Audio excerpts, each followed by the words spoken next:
Allahu i lartësuar në një ajet tjetër e përshkruan shumë bukur gjendjen e mushrikëve në këtë botë. Thot Allahu subhanahu wa taala: "Wa man yushrik billahi fa ka'annama kharra min as-sama'." Ai i cili i bën shirk Allahut është i ngjashëm me atë që bie prej qielli. Ka hyp lart edhe bie me një shpejtësi të madhe pra prej qielli. Si ndjehet ai njeri? Padyshim se ka ngulfatje në gjoksin e tij, nuk mund të merr frym rahat.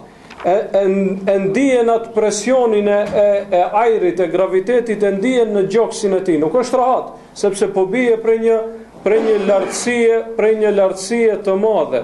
Madje nëse kjo edhe në ëndër shihet kinse po bjen prej një lartësie të madhe, njeriu nuk është rahat. E mos flasim nëse bie me të vërtet nga një lartësi shumë e madhe.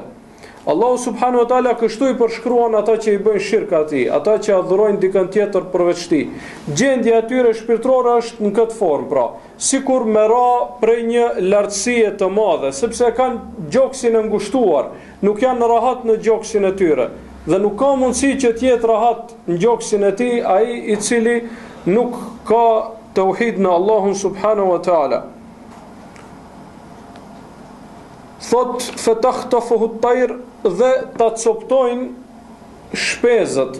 Përveç asaj se bie plus edhe shpezët që janë domethënë më të mëdhenj si shqiponja apo të ngjashëm, ta coptojnë pra, ta dëmtojnë. Nuk është pra as pak gjendje e mirë.